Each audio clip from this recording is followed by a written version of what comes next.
ये कहानी ममता की है। बचपन से ही घर में ये एहसास दिलाकर पाला गया कि औरतों को बोलने का हक नहीं है। अरे ममता, जरा जल्दी जल्दी हाथ चलाओ। रोज ऑफिस में देर पहुंचता हूँ तुम्हारे कारण। लेकिन आपका सारा खाना पैक और तैयार भी है। अरे जबान जितनी चलाती हो उतना अगर हाथ चलाती ना तो शायद घर को अच्छे से मैनेज कर पाती। क्या मतलब है? क्या नहीं मिला आपको?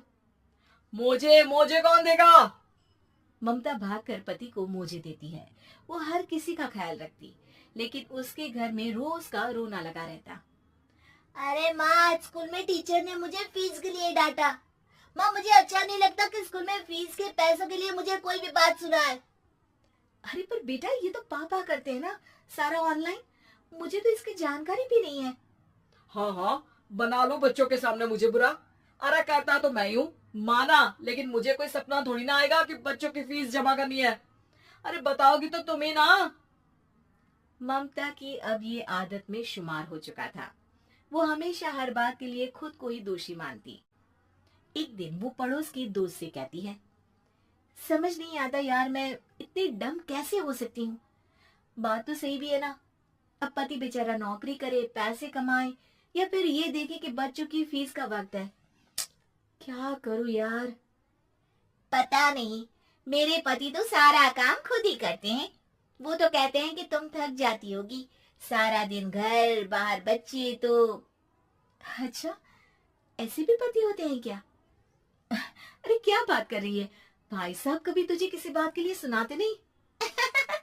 किसने कहा नहीं सुनाते? अरे ये पति चीज ही ऐसी होती है कि बिना पत्नी को सुनाए उन्हें चैन की नींद कहाँ आती है। तो तू भी परेशान रहती होगी कि कैसे, क्या, कब भूल गई।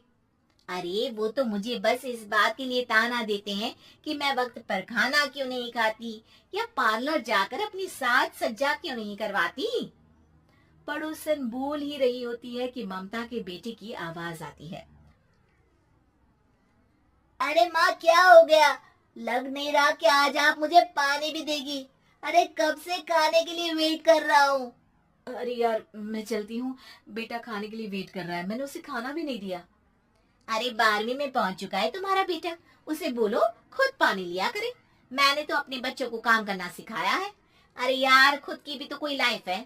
माना जब नहीं कर सकते थे तो किया, लेकिन अब इतने बड़े बच्चों की हर बात मानेंगे तो मुश्किल तो अपने को ही होगी।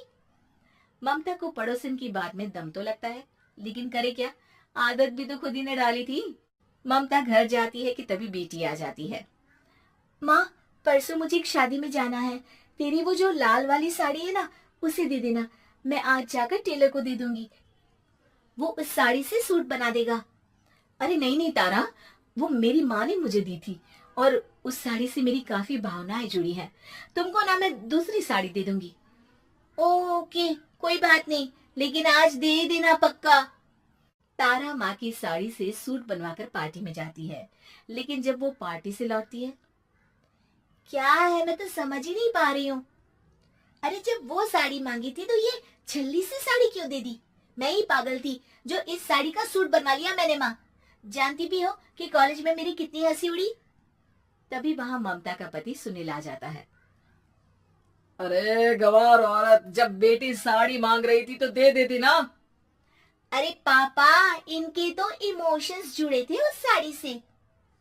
ममता इतने सब के बाद भी कुछ नहीं बोलती। मेरी बेटी की बेइज्जती हो गई। मैं बिल्कुल बर्दाश्त नहीं कर सकता ये।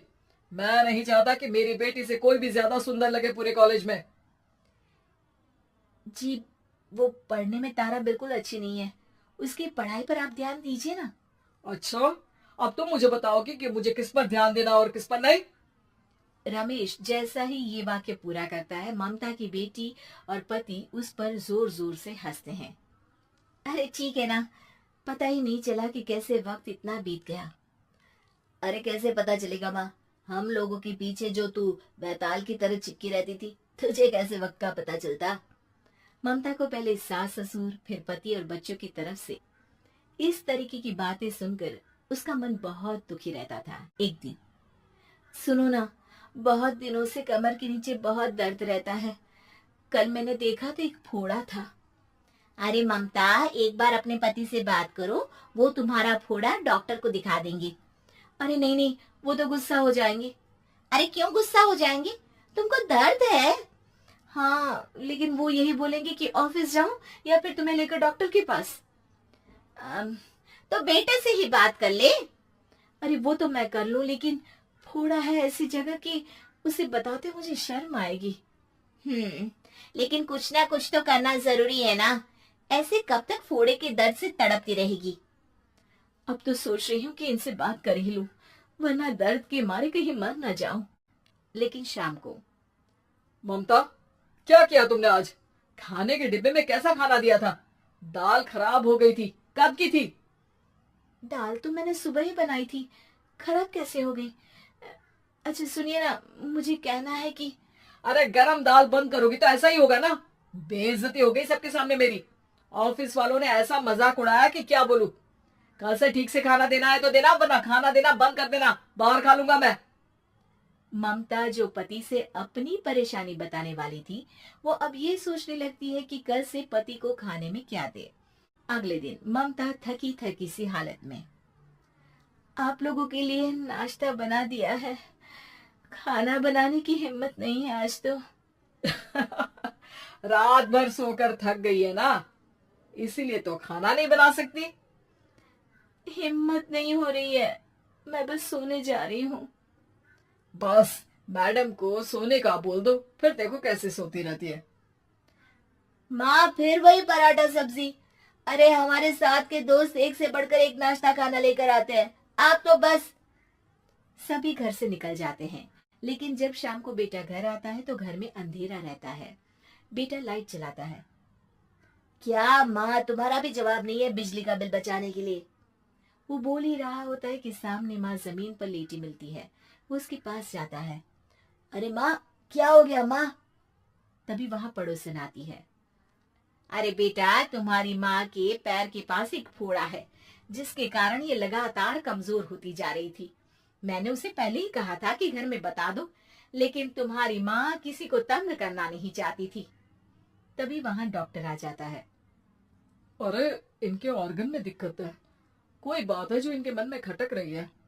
अरे नहीं नहीं, इसके मन में कोई बात नहीं है, कोई काम है नहीं ना इसके पास, सारा दिन बस घर में ही रहती है। देखिए, मैं तो ये नहीं जानता, लेकिन हाँ, इनके मन में हमेशा कोई बात रह जाती होगी, इसलिए उनकी ये हालत है। अगर आप समय से नहीं ले आते तो हो सकता था कि। अरे नहीं नहीं डॉक्टर साहब, हम पूरी कोशिश करेंगे कि वो ठीक हो जाए। हम लोगों ने अपनी परेशानी माँ के सामने रखी, लेकिन किसी ने माँ की दिक्कत को जानने की कोशिश तक नहीं की। हाँ, मैंने भी ममता को हमेशा घरेलू जरूरत से ज्यादा काम का नहीं सोचा था। ममता को होश आता है और वो खुद को अपने बेडरूम में देखती है। वो उठने की कोशिश करती है कि माँ, अब आप नहीं उठेंगी, हम लोग है ना, हम लोग आपको पूरी तरह से खुश रखने की कोशिश करेंगे।